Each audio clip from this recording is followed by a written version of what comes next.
Ngayong adlaw mga ka-3J, mag-content na puta, maghimo na puta, upload matag adlaw. O nasayod ko nga kamo nag-content pod. Naninguha gyud mo nga masakpan inyong ngalan dito sa libro ni Mita. O.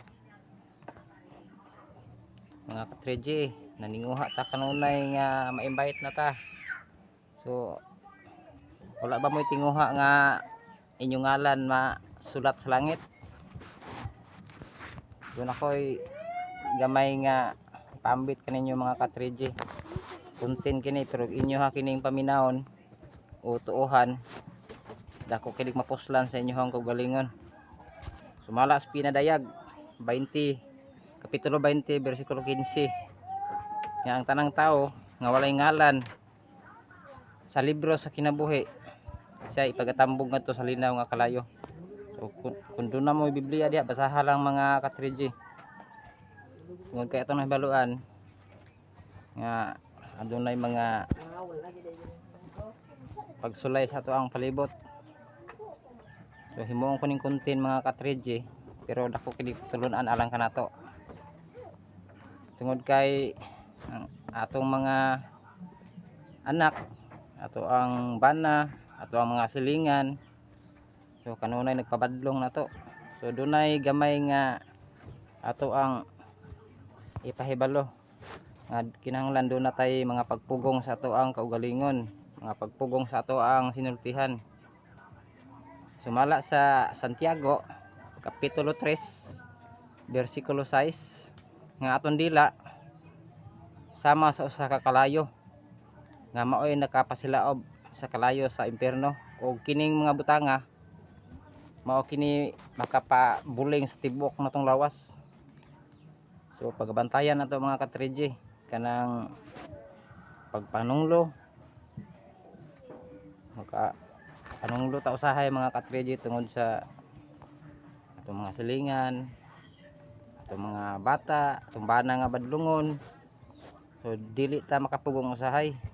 Pero ang Dios nagingon mapugnanon mapapugnanon kamo, pagpugong kamo sa inyohang kaugalingon. Tungod kay atong nahibaluan nga kung makatalitok na ta og mga dili maayo atubangan sa atong isig katawo kana mga butanga mao kanay makapabuling sa tibok natong lawas. O bisan pag nag-alagad na ta, nasayod ko nga kitang tanan nag-alagad na pero doon na tayo pagabantayan nga magpugong ta kanunay sa ato ang dila. Mao ginay number 1 mga ka-3J.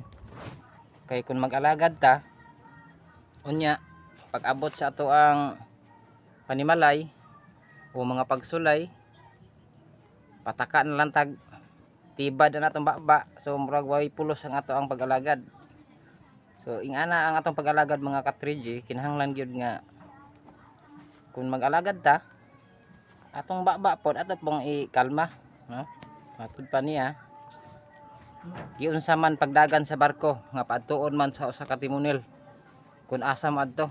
So gigiyahan lang sa gamayng timon ang barko. Unsa pa ka kita nga kagamay ang atong baba pero makapanganda ka nag mga dagkong butang. So mo na atong timan-an nga ang atong baba atong pugngan, no? Bisag unsa nato kasuko, bisag unsa nato kapungot sa ato ang bana o mga anak, pugni gyud nga maka dili ka makapanunglo sa imong isig ka tawo. So ginana lang mga ka-3J. Hinaot nga inyo kining madawat o inyo kining kinabuhion nga dili kita angayan nga magsigig panunglo. Kay kanang manunglo gud mga ka-3J iya maguna sa daotan. So ang mga anak sa Dios so mapugnanon kini bisan unsang mga pagsulay. O ingana lang. Salamat sa inyong tanan. Shout out ko sa inyong tanan mga ka-3J. O labi na sa ako ang mga followers, mga views o mga nag-like. Salamat sa inyong tanan, sa inyong suporta. So bisan wa ta nagkaila mga ka-3J pero inyo kong suportaan. Ambot lang akong mga parinti ning suporta baka kay wa may ngalan rin isulat sa ako ang board. Sige, salamat. Good luck. God bless you.